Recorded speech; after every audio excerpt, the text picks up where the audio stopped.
What's up? What's up? Hello. How you Hey, ladies doing? Good. And you? How you doing? I am sweating my ass off. So am I. It's all good. So, welcome to Savage Ladies. Know our savagery. We are going to actually talk about ourselves. We're going to interview ourselves.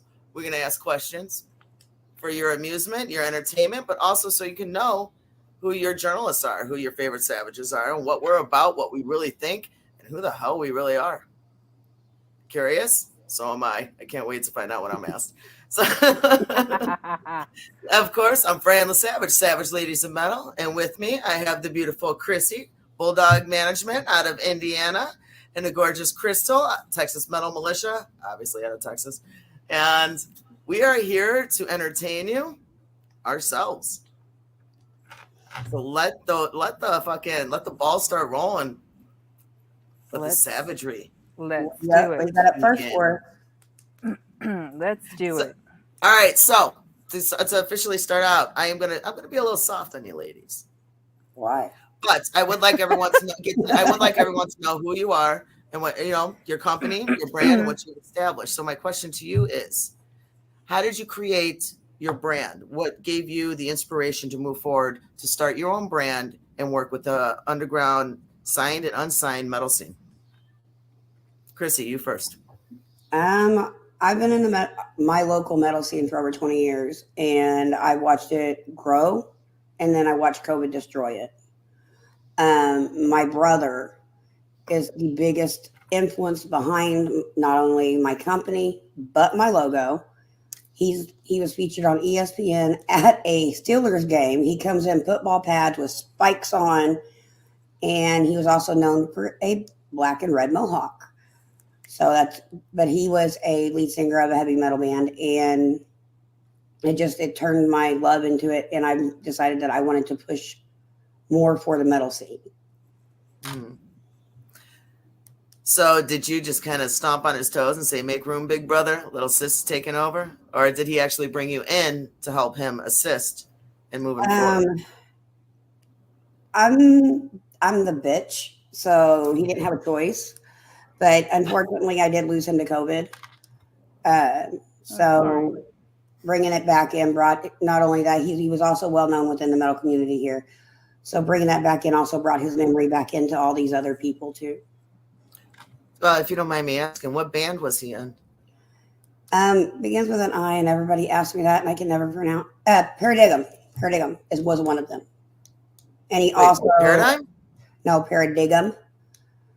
And Digum. Okay, I was gonna say Paradigm. And then he also subbed in Stolen Remains, I believe. Cool. Awesome. So at what point did you decide that you wanted to go get into it? I mean, did you just want to start helping him promote, or did you just start doing it on your own? And at what point did you decide that you wanted to start booking the shows? When I decided that as a lead singer of a band, I didn't want to focus on myself. I was better being the bitch in the background. So I went to school, got my degrees for it, and come back out, and the ball's been rolling ever since. And see, and that's what I love. When you own your bitch, if you can own your bitch, fuck everything else. Exactly. I get it. Oh yeah. Always. So when somebody calls, see, that's what I am. Whenever you know how everywhere you go, there's always some broad, no matter where you fucking go, even if you're not talking to someone, there's always somebody who's like, and my initial thought, throat punch. Yeah. That's I'll tell you that last night. Of course, everyone will start recording when you're doing the abuse, not when you're getting abused. So I can't have that. Very true. Very true. Yeah, but there's I forgot the whole purpose of that story. Never mind. Just moving on. But seriously though, it's like it becomes an addiction, Well, my main thing is I'm that person that I looked around and I saw that there wasn't very many females there. Mm-hmm. And I'm like, I'm not feminist in any way, shape, or form, but I was like, there needs to be more. And then I found out that I was really good at it, and I just continued with it, and it got It gets entertaining sometimes because when they obviously bulldog management, they're not thinking it's a female that's 4'11", maybe weighs 120 pounds. Right. So when I walk up and I introduce myself and they look at me, I said, I own bulldog management. And their eyes get about this big around. Right. Well, I thought we were dealing with a guy. No, but I'm worse than my brother. I'd be like, yeah, well, you're not. So are we going to talk about? Oh, we're not? Noted. Yep. And I keep a roster of that one too. No. Good. So how did your brother feel when you was he cool about it that you kind of started working your way in, or was he a dick about it? No, he was actually completely okay with it. He knew that music had always been my passion. And so he was really supportive of it. Yeah. Good. I just got kicked off of his podcast. I was never allowed to come back on it with him. What'd you do? I'm gonna want I want to hear the story. Yeah, we want the details. I knew way too much about the boy. About who? The band or your brother? My brother. Okay. And I wasn't afraid to toss those out. And that wasn't. I was not invited back. Actually, I was banned because he could not be embarrassed, but I embarrassed him on that one. Oh no. That's what makes shit fun. It's like, dude, you can cross some limits. I never, right. You gotta watch those lines, but those limits, they're meant to be crossed. Well, he told me, he said that nothing was off limits. All right. As long as it wasn't towards him. Right. And so it became a running joke with me and him that I was the only one in the world who could embarrass him, and I did, and people could tell he was turning red behind his podcast. And I was rolling but I guess he was a big support behind it, and my whole group of brothers were. I have another brother who passed away, but he was a DJ, and then I have my uncle. He was a roadie, and so my entire family has always been music bound. But when I decided to go this route and progress through the music scene, the metal scene specifically, it was a lot. At first, it was really hard because I didn't have him to turn around and look at him and go, well, is that okay? Did I do okay? But I've gotten to know where I know he'd be happy. Cool. And what about you, Miss Crystal? Well, I started with when I was in high school.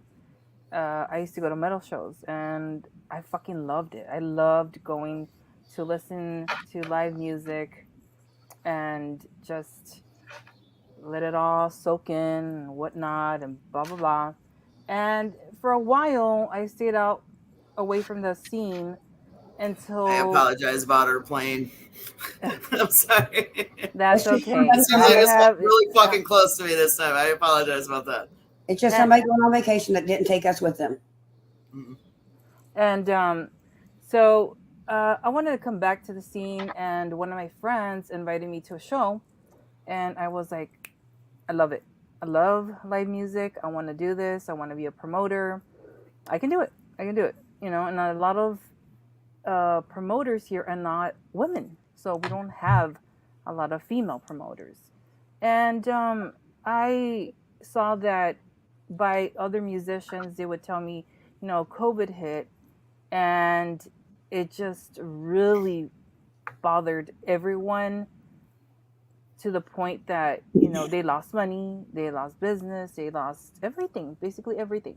So I decided to say, you know what? I want to be a promoter, and I'm going to help, but in my terms, in my way, which is I don't see promoting as a competition. I help other promoters. And a lot of promoters, they're like, what?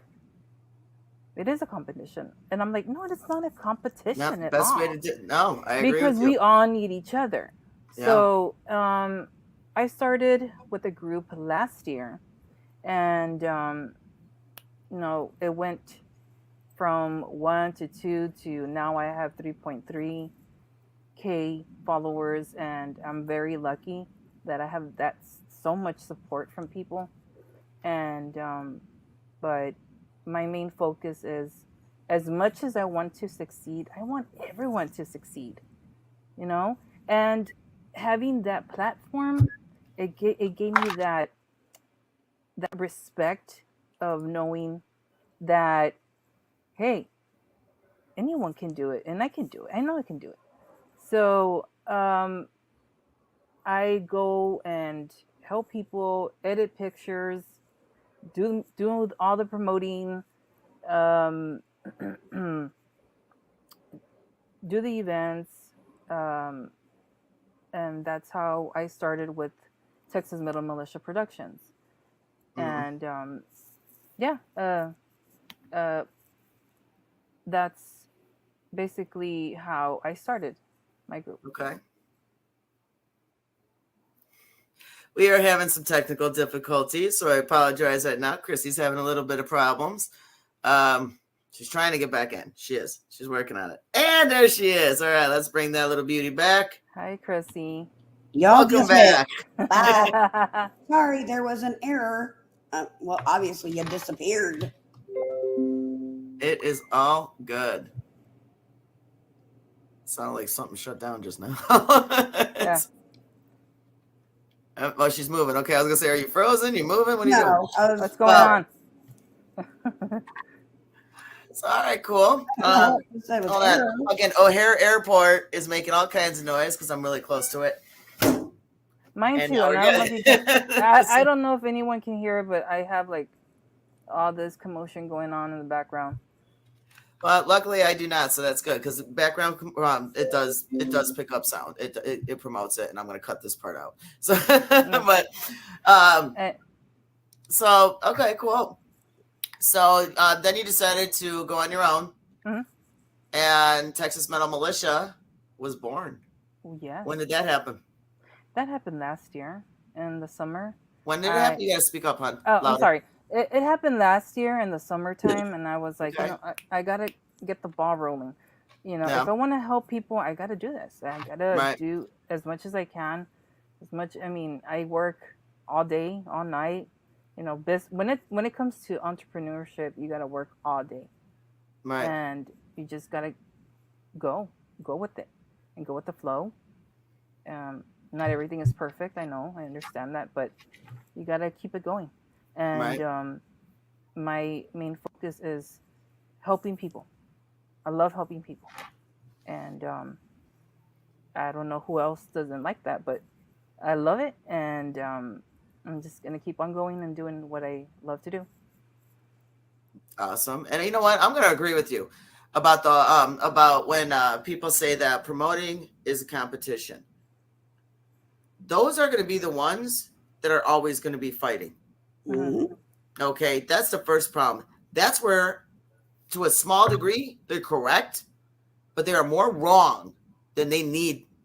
But that they should. I'm sorry, not that they need. They're more wrong than they realize. If you are so narrow-headed, and I'm saying that directly to all of you, I'm looking right at the fucking camera when I say this. If you are that narrow-minded to think that everybody is a competitor, you will be your only demise. Not the people that work with you, not the people that you hire to work for you. They are not the cause.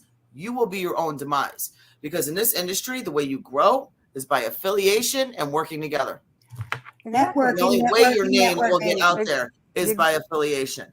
Exactly. Okay. Yes, you can push it out there in other ways. Absolutely. There are ways to do it. But stepping on toes the entire time, no, I'm sorry. You are wrong. You will become your own demise. You cannot walk in that arrogant, that strong-headed, thinking you are the shit and you know what you're doing. Because that right there shows everybody that you have no idea. When it comes to it's networking. Yeah, and like I said, there's no competition because why are you going to compete? I mean, we all need to help each other. And that's what I'm trying to do. As a promoter, change the scene, change. You know what? When they're big and they legit own a business, like their own building, and are throwing major shows and are known nationwide as a mass fucking booking agent or some shit like that, then run your mouth. Until then, you're wrong. Yeah. And even then, it's still networking. You still have to network. Yes. Networking is everything, not arrogance. Arrogance does nothing for you. All it does is you'll find your sheep. Aw, that's cute. You want to be a cattle herder? Do it on your own time. Don't waste the internet's time. Yeah. Just calling that shit out. Be a cattle herder somewhere else, because the people who actually want to grow and who are actually there for the scene are there for more than just themselves. If you're there for yourself, you're not going to go anywhere. I can name a few people I know.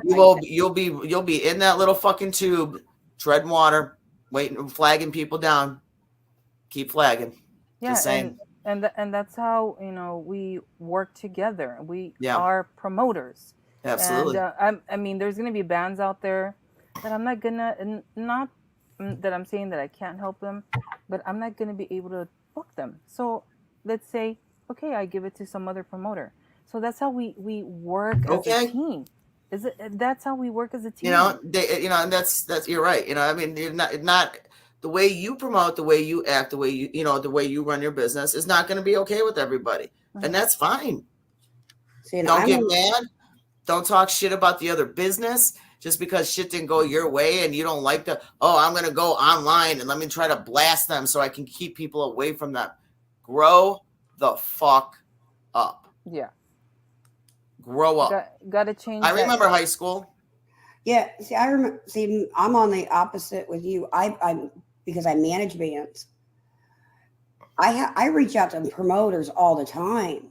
Mm-hmm. Just it's good to have more than one. I mean, you don't want to work with one because some can accommodate you better than others. That doesn't mean it's a competition. But that just means certain promoters do things that others won't. Some people do certain things, like what I do for promoting.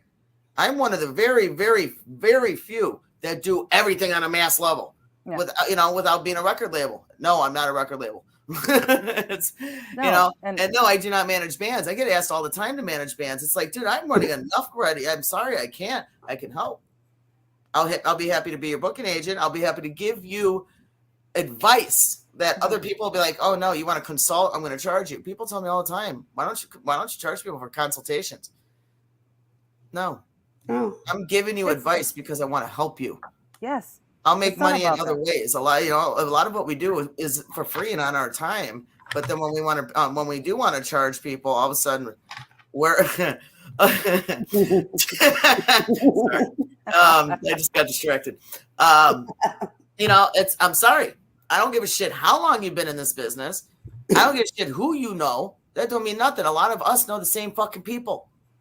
And out of all those people that you know, how many of them actually reach out to you? And it's about respect, respecting others. Because absolutely, respect never goes out of style, guys. It never does. It doesn't. And anyone that says you have to earn respect to a degree, yes, but basic respect, no, you don't. You got the basic humane respect. Open a fucking door for a woman. Right. Simple as thank you, you're welcome. Basic shit like that. Somebody reaches out to you. Don't be an arrogant asshole just because you can be. And I say that all the time because there's too many fucking assholes out there. Sorry. When I walk in any place. What was that, friend? I get triggered very easily sometimes. It's the Italian in me. But it's the only way to grow is when you're all still work. If you all have the same goal and that's to go up, you need other people to help you to get there. Yes. So stepping on people's toes and being a dick and acting like you're the shit because you have this, and this. Oh, I'm going to throw this in everyone's face because I'm a badass. Guess what? The ones who are the silent ones are the badasses. Well, see, and this is where our local community is showing their respect, going all out. August 31st is one of our foundation bands. Mm-hmm. They're playing their last show. And everybody has dropped shows and everything for all the metal community to be there. Mm-hmm. To wish them, they're doing other projects, obviously, but it's that respect level. Mm-hmm. They earn that respect. And that showing that was just impressive to me. And that makes people want to work with you. Right. That's how you grow, not by stepping on toes, by showing respect, understanding, and patience. Yeah. You can't. And patience doesn't mean lasting 2 years or a year. Okay, friend, I just have to ask this question though from you though. Only because I can picture it in my head on what the answer is. If you had a parrot, what's a catchphrase you would teach it? Wait, say that without grogging again. What? If you had a parrot, what is I've always wanted one. I'm just saying. What's the phrase you teach it to say the most? I've always wanted a cockatoo. You heard that right.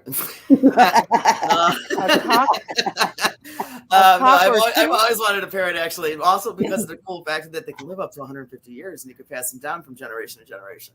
And that'd be cool. Can you imagine the shit that you would teach them from a baby parrot?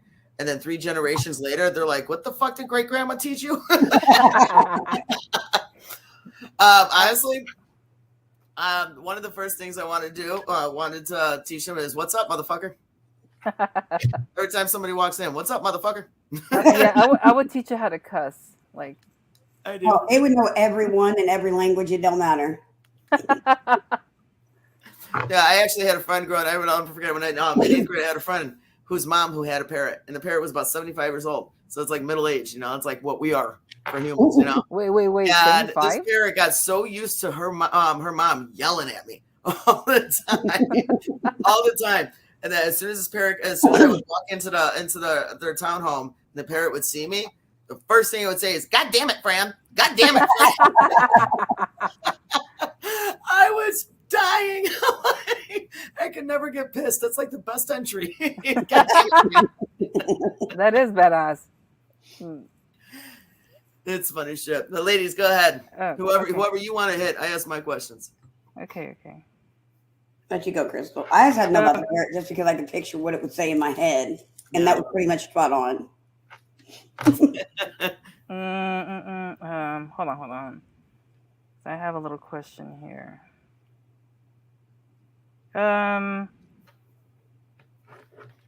This is for the both of you, actually. Have you ever felt like saying, "I quit," and being like, "Okay, wait a minute. Let me get back to it."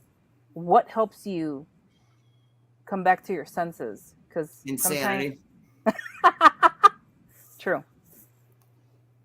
Alcohol. Like I just posted on Facebook, my insanity keeps me sane. That's not a fucking joke. There's legitimacy to that fucking, for me, typing that. Because like sometimes it sucks the life out of you, but you know it does. what? You know what? It does. And I'm gonna be this is something a lot of people don't know. I have considered shutting down the Savage Ladies of Metal several times in the last couple of years. Uh-huh. And I'm not going to say exact details why, uh-huh. but because of the lies, the manipulation, and the backstabbing that is beyond okay, you know, and then everyone likes to play the innocent victim, you know, and it's a lot of people who you will do things for, but then you don't do one thing, and then they turn on you. Yeah. And then they try to condemn you and bash you to the public scene. Now, does that bother me? No. Talk your shit, motherfucker, because text will destroy you. Uh-huh. But I'm not going to go public like a child does. If you can't handle this as, you know, an adult, then you show that I don't want to do business with you. But that's not what made me do it. What made me consider it. What made me consider it as recent as actually this year. And I've thought about it several times. Because of certain aspects, it is hard. It is hard. And being a female makes it harder. Because I'm not a musician. Because I'm not in a band. And because I'm not bouncing around, no offense to the models who are actually models who do it, not just girls who are just like, here's my boobs. Okay? Not counting the groupies. Okay? Not counting those bitches. I'm talking to women who actually work the scene. Okay, work with the scene, not, I don't want to say not working, doing the scene. You know what I mean? They're the Band-Aids of the community. Yes, the Band-Aids. The Band-Aids. I love that term. AIDS. Those are the groupies. That's another term for groupies now. Now you understand what a band-aid is. And I love that term now that it's been introduced to me. And I have thought about it. I have. And I have put too much fucking work and effort and stress in it, and literally have gone batshit crazy so many times to the point where I was ready to throw my fucking laptop or my phone because of how consistent and normal getting fucked over is. That is sad to fucking say. Now let's add the fact that you're a female. Now it's looked at a completely different perspective. Now you're looked at as the weaker link. Try me. And we all do it on we all do it on our own. I mean, we don't have the help. You have to stand up for yourself, you know, and I put too much work to back down. I'm not ready yet. If I can't figure something out and try a different method, if I don't know these words, because remember what I've been telling everyone, I've been doing something different. This is why.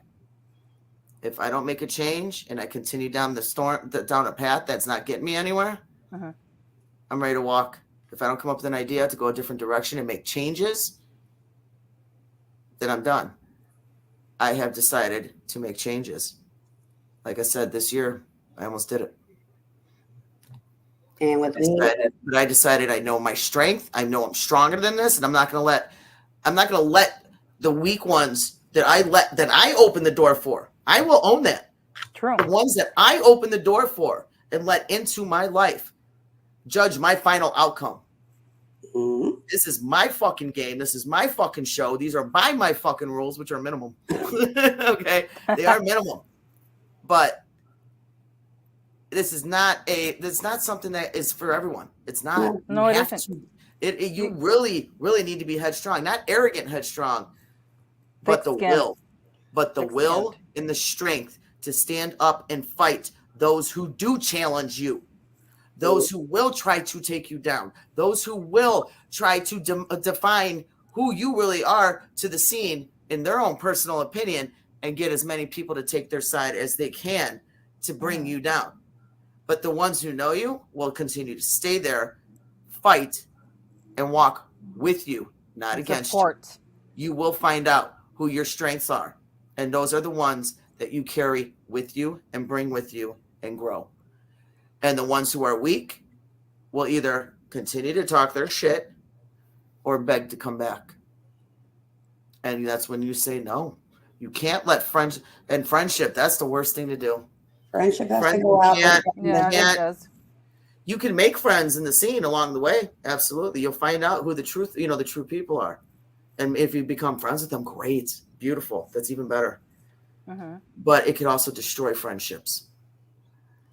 Don't bring, you can't bring your friends in. Just like the Savages, everyone always says, why don't you have more Savage ladies? That's a lot harder than you think.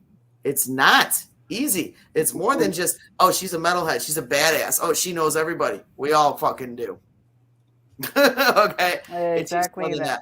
It's about being honest, about being true, follow through, fucking being reliable, consistent, always there, doing what you say you're going to do. If someone asks you to do something, you say you're going to do it by a certain deadline. The deadline isn't delayed because you want it to be or because you have an issue. You need either you're in or you're not. And then you get pissed if people walk away from you. You are creating your own shit path and you're blaming on other people for the shit that you're not doing. I'm sorry. You're a dick. You're a dick. I don't feel bad for those people. The people there's a lot of people that were friends or became friends that I had to let go. And it's not because I don't like them. Absolutely not. I'm cool with all of them. Well, most of them. There's one or two from like 3 or 4 years ago, but and you know who you are. But I mean, I still talk to them, but they also let me know who they really are as a person. And it sucks. It destroyed a friendship, and that's what taught me. Don't matter who the fuck your friends are, who the fuck they know.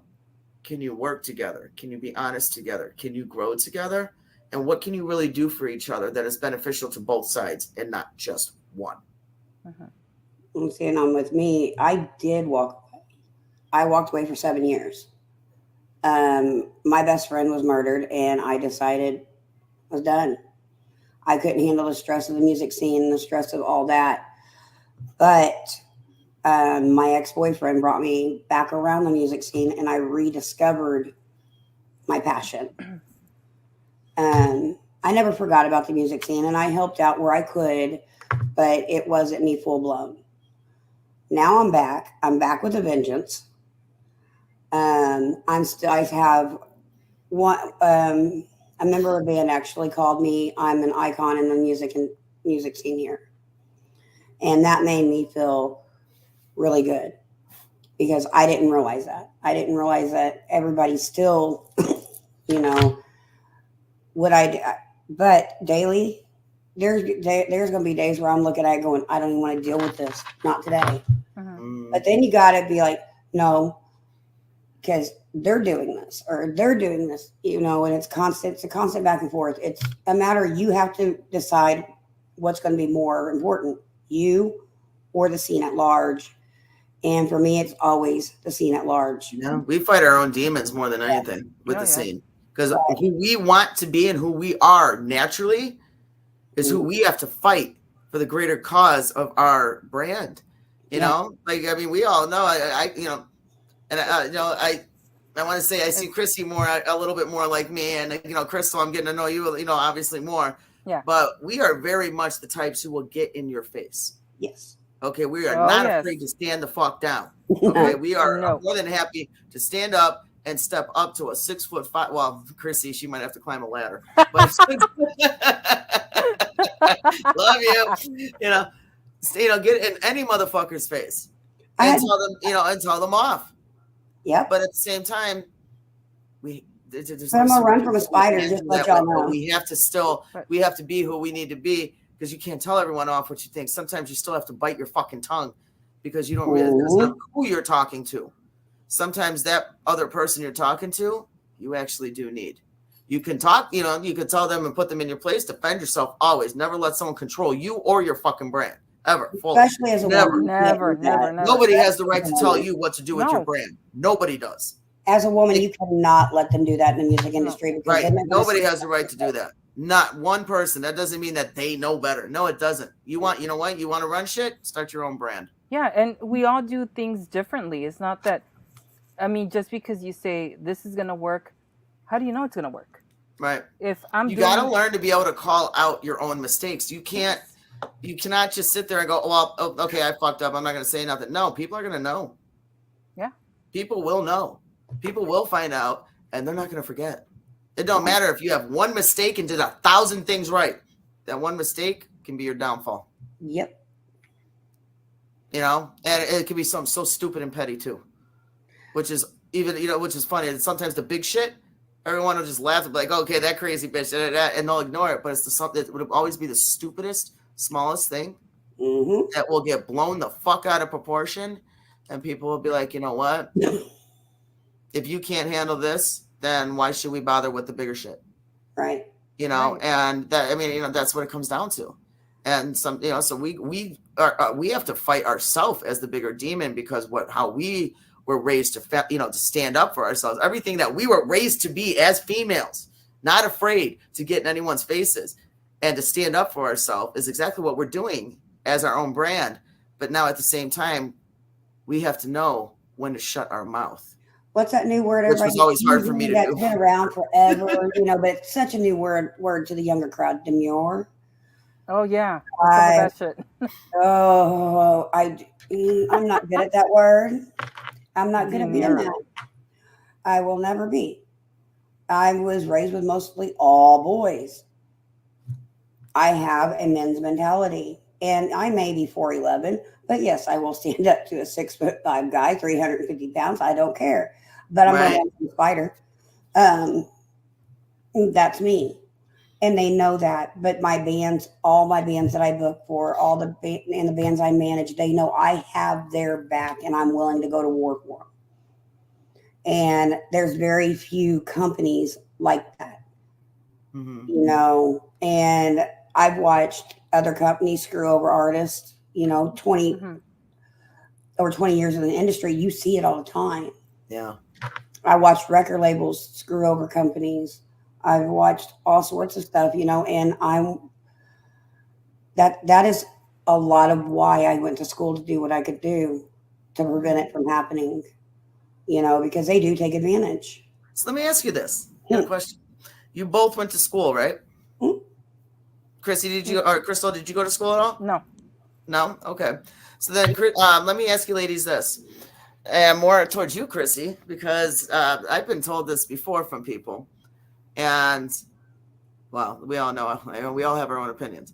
Right. Do you think that going to school for broadcasting, music, production, any of that shit, do you think that people who actually have a degree or a certificate or an education in that are know better than those who have not? No, not at all. I done mine. The reason why I went to school was because I watched, and at the time the big person against was the record companies. I wanted to know the backgrounds of how they got there. I wanted that experience. No, I believe that somebody that has experience within the music industry, that has grown up in the music, is just as effective as I am. Mm-hmm. I have no doubts about it. Do I have people call and ask me questions about when it comes to contracts? What would I recommend? Yes, I do. Or if they're going to manage a band, do I need to do this? It's just, it varies from situation to situation. My degrees, yes, they've helped me. They've helped my other bands and everything else. But that's because I almost predict, because I did go to the same schooling that the ones higher ups did. So I could almost predict their next moves on what they were going to try to pull. But no, I believe somebody that's just as involved. I think you don't have to have schooling to do this. You've got to have the passion. You've got to have the willpower. You've got to have the strength. But yes, you do need to be around it. You do need to have the knowledge of it. You just can't walk in off straight and do it. That ain't happening. You're not going to know the ins and outs of everything. So what do you think the pros and the cons are of actual education, going to school for any of the musical, whatever certificate you want to get or degree? What do you think the advantages and disadvantages of school over no school are? My pros would be definitely like I said, I was able to predict what was coming next, compared to not knowing and it just being a shock value to me. The con, the money. I racked up over 40 grand in student loans.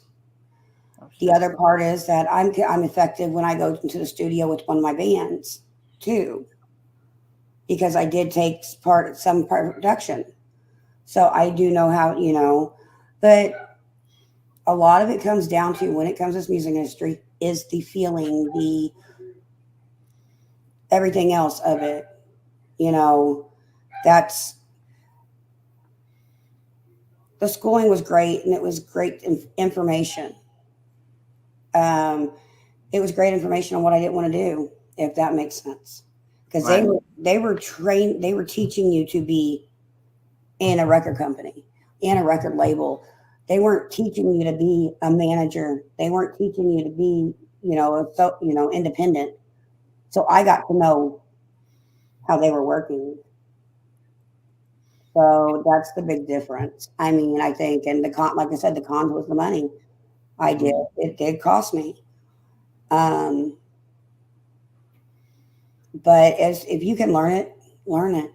If you have access to somebody who has that knowledge and they can teach you, I mean, that's just as effective. I'm able to predict a little bit more because I did do the marketing too. And they did teach me how to do the trends and follow trends.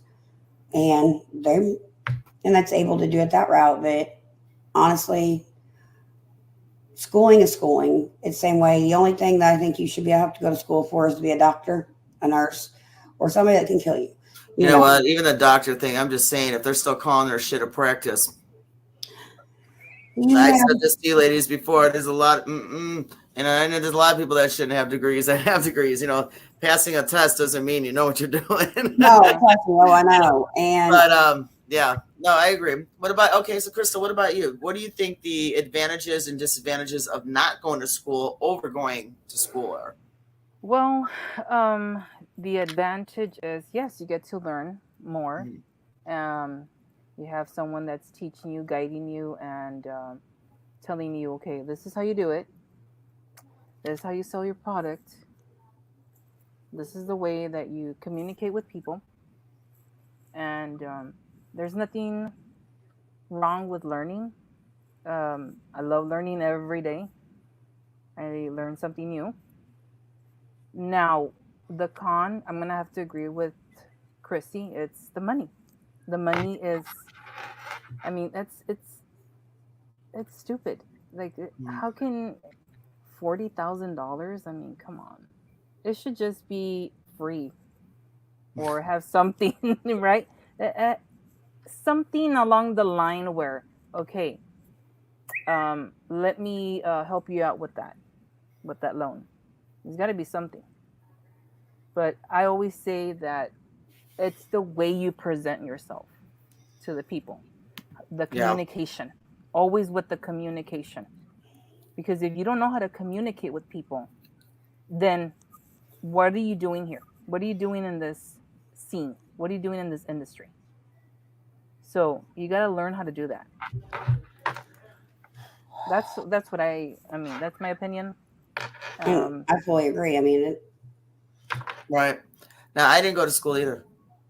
And, even though I asked you ladies the question, I will answer my own question.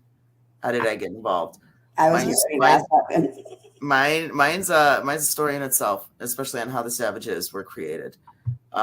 We need another episode for that. yeah. I actually came into the scene just by meeting somebody who happened to be in a small band local to Chicago. And I'm not dropping names because I don't talk to them anymore. So I'm being childish. I have my moments too. But no, he was in a band and he just, he was just like, come hang out, blah, blah, blah, yada, yada. So I'd come out, hang out. I was just there for the party. And then he started to, start bringing me, I started going to shows to show support to my buddy, and then started going to fests, the local fests that were weekend long fests, and started, just, it was like a slow build up for me. And eventually he started running his own fest and would start asking me for help. So it was just like me helping friends, me getting into shit for free all the time. I was there for the party scene. I was there for this. And then they asked me for help because people were starting to get to know me, get used to me. And I was starting to learn shit. I was starting to meet bands from across the, from the Midwest and starting to get further and further. It was just like I was learning shit because he was just asking for help. And and it just kind of grew from there. And the birth of Savages was a thought that I was trying to have actually around about 2017. I started telling some of the girls, some of the wives, the girlfriends, the other girls that hung out in the scene, and came to came to a lot of the shows that, the women should try doing something back for the men. And of course, there was a lot of guys who joked around. They're like, well, we got something you can do for us. And it's like, yeah, okay, you know what? No, thank you. Okay. I've had better shit, that I've tasted. I'm good. And it's, Yeah. and I told them my idea, there, of course, there's always tons of women who are, yeah, I'm in it. And, and I learned real quick that They're not in it for this. They're in No. it for the no, money. there was a couple who were. There was a couple who were, but then it became a night, the battle of differences and opinions on what I should, how we should do it. What actually started the Savages is a story in itself. But the idea of the Savage Ladies officially came to be a few months after my major car accident in 2018, when I still wasn't able to walk. I was just learning how to talk again. Oh my God. And all I had to hold on to the possibility that I could, I was told I would never walk again, talk again. My family was told that that I wasn't mentally there, that it just seemed like I was understanding. And so my parents are like, no, we know her face. She knows what the fuck you're saying. And she looks like if she could jump, she would, Yeah. And, but the Savages were created during the recovery of my car accident. I didn't expect it to be at this level. I've come a lot further than I would have ever thought. I just thought I was just going to throw some flyers out. And you know, But that see, was the you know, extent of, you know, me helping. you And 6 years later, here I am. Your tombstone, how's it going to read? You what? Both you guys, your tombstone, how should it read? What is the saying that should go on there? I love my family. Fuck if I know. I don't know. I'd have to think about that one. I don't know. I thank my family for giving me all the support, especially my parents. Always with supporting what I do. It's a blessing. You got me thinking on this shit. Mine would have look on the other side, and on the other side it's going to have 2 middle fingers. I mean, I have no idea. I have no idea. I'd have to really think about that. But you know damn well if I'm gonna, you know, when my time comes, I want something. I want my last words to be something as a, you know, big smart ass comment. I ain't gonna. Mine's gonna be fuck you. I know that's what's gonna be. Yeah, it's not gonna be loving. It's not gonna. No. See, that's me. My friends tell me that I'm the reason we're gonna be. They'll help me when we're being shot at, but I'm the reason they're being shot at. Yeah, I've heard people say that too. Yep. I have no idea what I would want to say. I don't know. I'd have to really think about that. Mine. I would have to be just funny because I'm the type of person that I'm giving my phone and making sure that my best friend has access to my phone, so that everybody will get a text message me thanking them for coming. Yeah, I've seen know how like hot that. Yeah, I've seen that. Yeah, and letting them know how hot it is where I'm at. That's a good one. But okay. Or you know what? You know what'd be great? I'm just throwing this one out there. At my funeral, if somebody can just have like me like recording, like a voice recording of me that's clear and not distorted, you know, and just kind of like hide it somewhere in the coffin, and then just have a remote control. And when somebody starts crying, all of a sudden just like, you know, have it triggered, you know, for 3 different sayings, and one of them would be that somebody press, you know, if they press the button and say, "Get away from me." Or we can use a parrot. What are you crying about? And then when there's someone who you didn't give 2 shits about in life, but now want to show up to show face to everyone that, oh, I'm showing respect, you know, that they're gone and blah blah blah. All right, motherfucker, you didn't do it when I was alive. All right, you're the one I'm gonna fucking target. I want that next button to be, you know, to be, bitch, I saved you a seat, you know. My best friend, your cage awaits, and I'm your demon. See you soon. My best friend said they're gonna play security at the door. Sorry. Is that what you want, Fran? Like on your tombstone, though, to say that, like your cage awaits. Actually, that'd be kind of cool. Yeah, actually, that sounds really good. I'm over here. I love my family. No, I really do. I love my family too, but you know what? We'll just close it out real simple, without too much of a twist, but enough to get an impact. Anyone who sees my name, see you soon. There you go. Mm-hmm. See you soon. Your seat. With a little smiley face with devil horns. See, like my little devil horns right here. Well, that's what I want on my tombstone. And I'm going to be burnt anyway, so I mean, it don't matter. But I want a nice.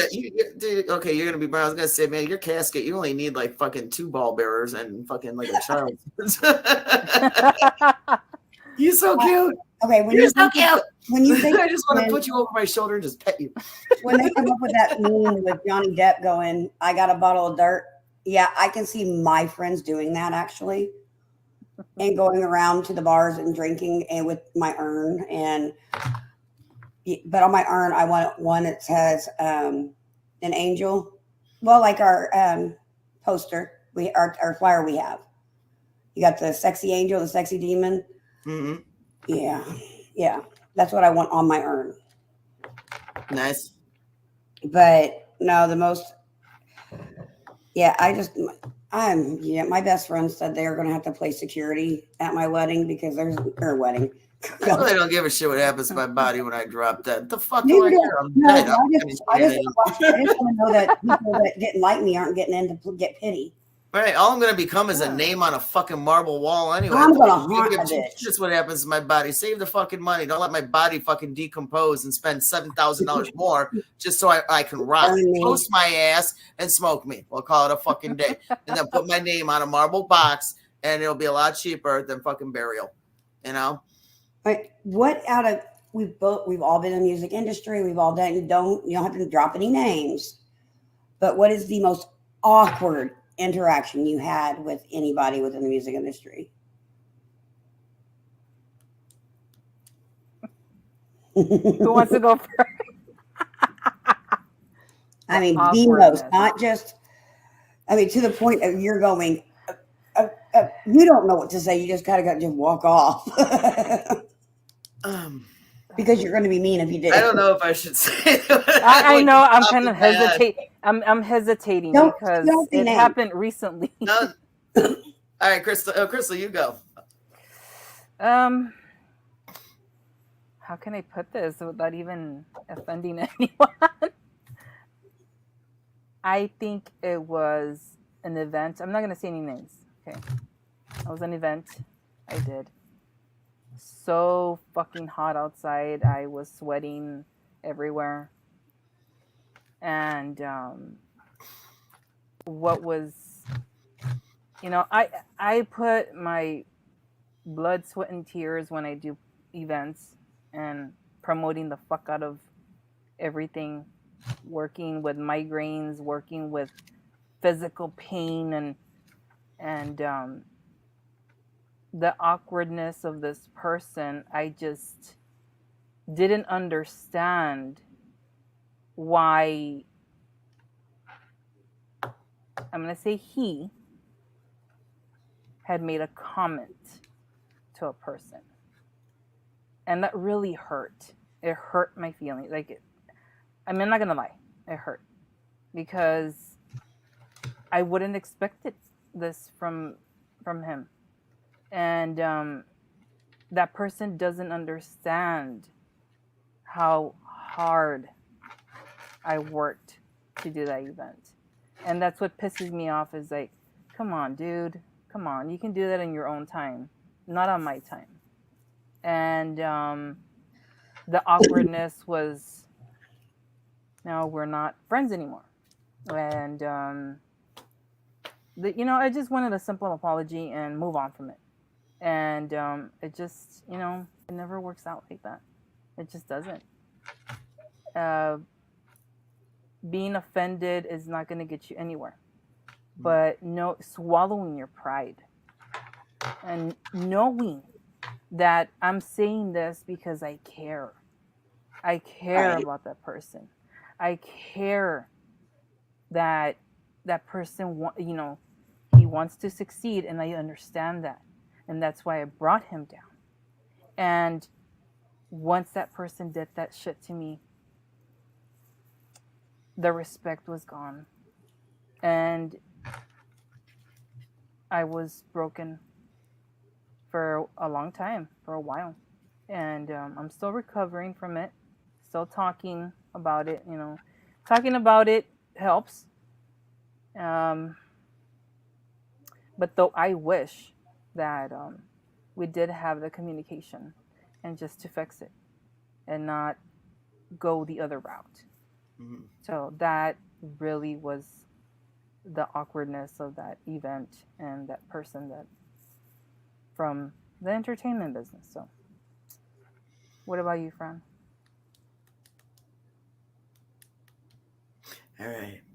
So you're going to love this topic, especially you, Christy.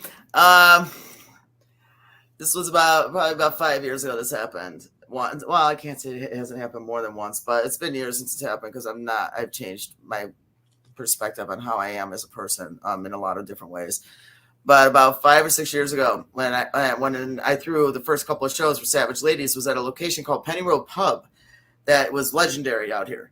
Mm-hmm. And unfortunately, it shut down a couple of years ago. But I threw some of my first shows out there. And it was a shit show. The first one was my birthday party. My ass. No, I'm sorry. You know, it was a hell of a memory for the bands who remember that. I still love you. Don't hate me. I'm like, I tried, but my partner, who we all know who that was, cared more about, you know, other things. Anyway, Five Guys. I was like not long after my accident. This is only about a year and a half after my accident, or 2 years, and I was starting to walk again, but I was already, you know, Savages. I decided to start booking shows. And freshly divorced, was talking to multiple guys that I wanted to hook up with and was, you know, flirting with on a hardcore level and shit like that. And 5 of them showed up to the same show.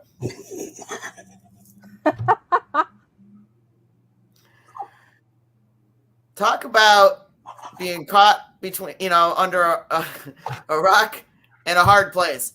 5 hard places. And, you know, I knew one was coming, and the others were just like, oh, we'll see if we can make. I didn't think they were going to show up, and then all 5 showed up, and that was an interesting take on me being drunk, and a lot of people don't know that from that night, and I just called myself out. There was multiple guys that I was looking into hooking up with, and because you know, freshly divorced, didn't, you know, learning how to walk and talk again, you know, even though I was crippled, my hips worked just fine, my mouth never stopped running. You know? And yeah, it was a hell of a situation, man. But you know what? It ended with a big bang, so everything ended just fine. Well, I hope it ended up with a big bang at some point. The rest of the details are irrelevant. I'm sure you could figure it out. But no, not with 5 guys. No. No, I'm just saying, out of 5 of them, it had to end up with a big bang. No, I picked 2. But there you go. It was a good night. It was a good night. But it was also me being very, very fucking drunk, which actually was a very big lesson to me, because I didn't want to run into that situation ever. Right. Again. Plus, I was trying to move on to the business aspect of Savages. I didn't want to be known as just a party girl and shit like that. That's when I was starting to become business about being serious about moving forward with Savages. And I'm not the groupie type. And you know, I'm not, what's funny is none of them were in a band. It had nothing to do with groupies. It had nothing to do with that. None of them were in a band. They were just really fucking hot. And you know, and that was a hell of a situation, you know, and you got 5 different guys as you're trying to walk past them. They have no idea that there's, you know, that I'm speaking with other guys, and I'm trying to like dodge smacks and hugs and grab. Oh, dude, it was a hell of a situation. I so wish I could have been there. You know, it was a hell of a situation, you know. I can't even tell you how. But I got through it. But it was also a very good lesson to learn, you know, that if I want to do shit for myself, and you know, I really want the Savages to do more, which I didn't know I'd be at this level. I didn't want nothing to do with podcasts, nothing to do with any of this shit, and everything I said I wasn't gonna do, I'm doing it. It happened. And I've also learned a lot of shit besides that factor. It's no more surprises, you know. Mm-hmm. But I was also freshly divorced, so of course I was a walking fucking hornball, and I've been happily divorced twice now. And no more return receipts needed. No, and I have terrible taste in men. Don't ever ask me for relationship advice ever. Don't. We'll get John to go to a cornfield. I will tell you that. What I learned, but don't ever ask for relationship advice. I'm the last fucking person you want to ask. Okay. But, you know, doesn't mean I have complete. I don't have hope. I just don't trust my own judgment anymore. I'm half the problem. It's not the guys. Everyone else. Let us judge either. Guys, no, we're the ones picking the guys. We are the ones picking the guys to match our personality. So guess what? Then we're half the problem. We're the ones who need to be adjusted to. Calling that out. So yeah, that was like one of the biggest issues I've run into was when I was, you know, trying to hook up with multiple guys. And they all showed up at once. My most awkward thing, and they're still friends to this day to me, and I'm not going to say who they were, but we brought them into Evansville right after their big album dropped, and they became massive. Well, we've all established all this throughout this whole show. I'm short, and I was even tinier, like thinner. Everything. So you're like tit level on me. Yeah, probably. I'm really short. But they get off their tour bus, and all of them are over 6'3", 6'4". And this is back in the grunge days, so they had the dreadlocks. Oh, yeah. They look meaner than shit. And in front of them, I turn around and I look at the owner of the place. I said, "You want me to deal with them?" He goes, "They're not bad guys." Like their dreads are taller than I am. I'm going, what are you? Oh my God, you know. And that was my first like taste of dealing with a national huge band. Yeah. They were really nice, but when they initially got off that bus, I mean, they're built. They were all muscle because they were a lot younger back then. They get off this bus and they're just like, I'm like, they're gonna eat me alive, and not in a good way. I was gonna say that's not necessarily a bad thing. Not in a good way. Because I hadn't learned that. How hungry are you? Well, at that point, I had not learned you had to have that attitude. So I was pushover. You know, because I tried to be nice to everybody, and I always tried. It turned out to be one of the best nights ever, but it was so awkward on that first like 30 minutes because all I could do was go, I'm gonna die. I'm gonna die. You want to know what just ran through my head when you did that? Do it again. I know what I went through my head. Make that sound again, please. I advanced past the hot tall, bitch. I'm sorry. I have no problem admitting I have a very, very dirty fucking mind, and everything in life is an innuendo. Everything in life is an innuendo. Who doesn't, Frank? Including the weird sounds. We all make them. You ever sound like a mouse? I'm just going squeak, squeak, squeak. I'm sorry. I am when I've got other people in the house. All right, I'm good.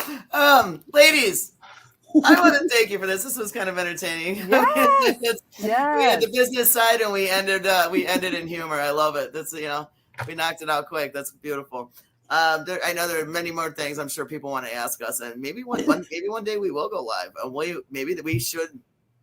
I'm okay with that. Maybe we can let the band, like everyone, ask us the questions. Open that door, not just music. I'm good with that. Maybe. Maybe. How big are the balls we don't have? Do we want to find out? They're on my chest. I mean, this is true. So maybe that's something we could talk about. Maybe we'll open that door and let the fans and the bands interview us. That would be fun. We need to get some crazy ass band to come in and interview us. What? Imagine how that could turn out. It could be any, we ask them questions, band and personal. Not in marriage. Okay, yeah, don't ask nothing about marriage. Yeah, nobody No, cares. you said we're No, I'm joking. I mean, I'm joking. how personal do you want it, Frank? Because well, I mean, I'm not gonna tell people what my techniques of anything are. I mean, only one person gets to find out. Who? Only I know that one. And he will too. All right, ladies, thank you for tonight. Thank you so much. Definitely looking forward to, more in the future. And maybe we have that one that I can let slip and go live. And, well, we'll be live either way. And let the fans and the bands interview the Savages. That could be an interesting show. Until then, everybody, mad love and respect. Chrissy, Crystal, thank you so much. Love you and we will see everyone next week. All right. Bye. Bye. Bye, guys.